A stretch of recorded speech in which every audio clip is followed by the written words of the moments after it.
Bonjour à tous et à toutes. Dans un de ses psaumes, David nous dit « Nous irons à la maison de l'Éternel, car c'est là que sont établis les sièges de sa justice, les sièges pour la famille de David. » La question est, ai-je le droit, moi, non-juive, d'avoir cette démarche? C'est le prophète Ésaïe qui me répond. Ma maison sera dénommée maison des prières pour toutes les nations. Mais, car il y a un mais, ainsi parle l'Éternel, observez la justice et faites le bien, car mon secours est près de venir et mon salut de se manifester. Heureux l'homme qui fait cela et le fils d'Adam qui s'y tient fortement. En lisant attentivement ces versets, je me rends compte que la maison évoquée par David est construite sur des bases de justice. Il est bien dit, les sièges de la justice y sont établis. Ce qui sous-entend que ceux qui s'y rendent observent la justice et font le bien, ou tout au moins, cela est leur objectif et leur motivation.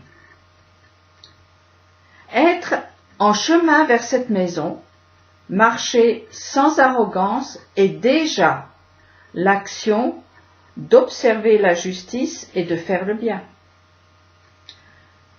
Le prophète Michée confirme « Homme, on t'a dit ce qui est bien, ce que le Seigneur demande de toi, rien que de pratiquer la justice, d'aimer la bonté et de marcher humblement avec ton Dieu. » Quelle est la famille de David qui a pour socle la justice? Une famille royale avec laquelle un pacte a été conclu. Ainsi parle le Seigneur. Si vous pouvez rompre mon pacte avec le jour et mon pacte avec la nuit, empêcher le jour et la nuit d'apparaître en leur temps, alors aussi pourra être rompu mon pacte avec David pour qu'il n'ait plus de fils occupant son trône. Or, un autre pacte a été conclu après le déluge. Plus jamais, tant que durera la terre, semailles et récoltes, froidure et chaleur, été et hiver, jour et nuit ne seront interrompus. Plus jamais. Et l'Éternel a scellé cette alliance par un signe qui est l'arc dans la nue que chacun peut voir et admirer quand la conjoncture atmosphérique favorise son apparition. Qui donc peut supprimer ce signe? Qui peut empêcher le jour et la nuit d'apparaître? Eh bien, personne. De même, personne ne pourra empêcher la maison de David de se perpétuer parce qu'elle a pour base la justice qui est le trône de l'Éternel et un pacte éternel a été conclu avec elle. La justice et le droit sont la base de ton trône, l'amour et la vérité marchent devant toi. Heureux le peuple, connaissant les chants de victoire, cheminant, Éternel, à la lumière de ta face. Sans cesse ils sont en joie à cause de ton nom et s'élèvent par ta justice. Je pourrais encore vous citer une grande quantité de textes qui montrent et démontrent que la justice est la racine de la création de notre monde. Racine bien mise à mal par ce qui se passe à la surface de notre terre. L'injustice semble régner et pas grand-chose ne lui échappe. Il me semble que notre logiciel est infecté par un virus. La justice, l'injustice, l'amour Et toutes ces valeurs auxquelles nous faisons toujours référence semblent avoir muté en des entités que nous révérons ou haïssons. À vrai dire, ces valeurs, ne les avons-nous pas statufiées, pour ne pas dire incarnées? Dit autrement, ne sont-elles pas devenues des idoles? Aussi les regardons-nous agir comme si elles étaient à l'extérieur de nous. Il y a un autre virus qui met à mal tout le système.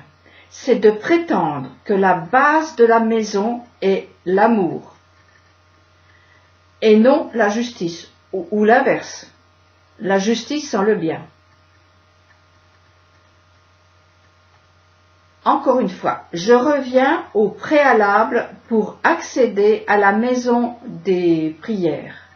Je cite, « Observez la justice et faites le bien. » Non, ce n'est pas « faites la justice ou le bien », mais « faites la justice et le bien ». Et E-T. Pratiquez, agissez, faites ce qui est bien et juste, et non pas regardez, constatez, rapportez, critiquez, dénoncez. Faites, F-A-I-T-E-S. Juger, s'amuser à jouer au juge n'est pas notre job. Notre mission est d'accompagner le projet divin qui est de faire de la terre une maison pour l'Éternel où il sera roi. Au lieu du mot justice, qui est devenu une caricature de son essence, tout comme le mot amour d'ailleurs, il serait peut-être plus judicieux de parler de rigueur. Le mot rigueur rimant avec honnêteté, sérieux, droiture, persévérance et patience me semble plus adapté pour comprendre de quoi on parle. Étant les spectateurs d'une justice de complaisance, de moins en moins rigoureuse, le mot justice peut nous rebuter. Parlons de rigueur. Dans notre pays, qui est devenu un espace où il est interdit d'interdire, il est devenu difficile de comprendre que la véritable liberté ne se trouve que dans un jardin, c'est-à-dire un périmètre protégé par des limites, contracté par l'appellation justice, ce que moi je préfère nommer rigueur. À vrai dire, la dénomination justice est rigide, sinistre et enfermante, tandis que la rigueur fait appel à une sorte d'obligation volontaire. J'en veux pour preuve le Créateur lui-même qui a dû se limiter, et il s'est limité pour créer quelque chose d'autre que lui-même. La première création, appelée Tohu Bohu, n'était pas viable. Son expansion était vertigineuse et ne pouvait contenir la vie. Il a fallu qu'un trait de lumière trace les dimensions d'un jour où jour et nuit se limitent.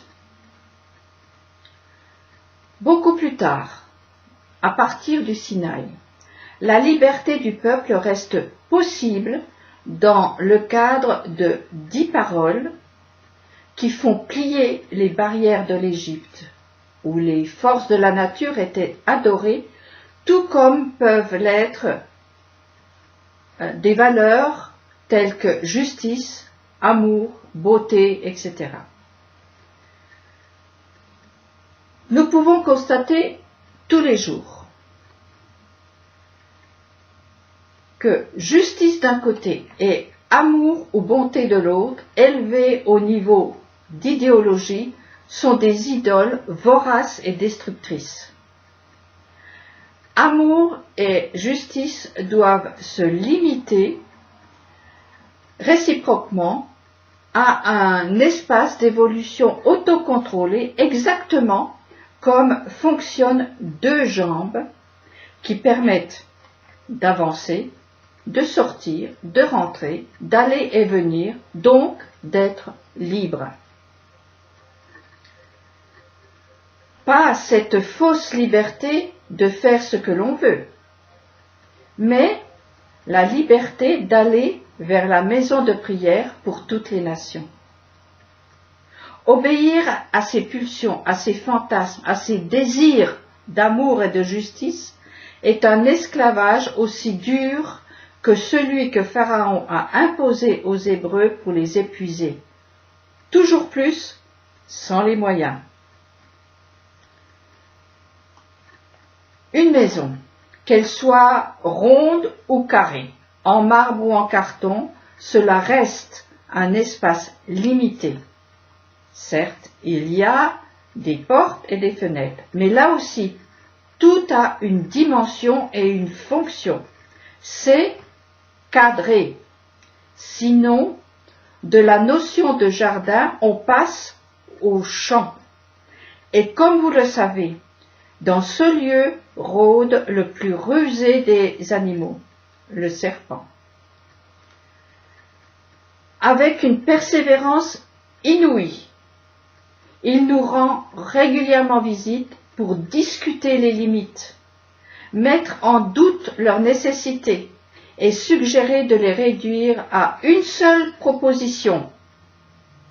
Aime. Dit autrement, aime-moi au-delà des limites. Il y a un petit mot que nous devons réapprendre ou apprendre si nous ne l'avons jamais entendu de la bouche de nos parents, c'est non. Non, non et non, c'est la limite que je ne veux pas dépasser parce que mon Créateur me l'a dit. Non, non et non, c'est la limite que toi, l'étranger, ne dois pas dépasser parce que c'est ma maison, c'est mon petit chez-moi où je veux vivre en paix. Je suis dans la joie quand on me dit « Nous irons dans la maison de l'Éternel ». Pour entrer dans le temple, la maison voulue par David pour mettre l'arche de l'Alliance, il fallait passer entre deux colonnes. L'une s'appelait justice, din, l'autre amour, chesed. Ce passage incontournable menait vers l'harmonie d'un lieu où, comme dit le psalmiste, l'amour et la fidélité se donnent la main, la justice et la paix s'embrassent. Bonne semaine à tous et à bientôt.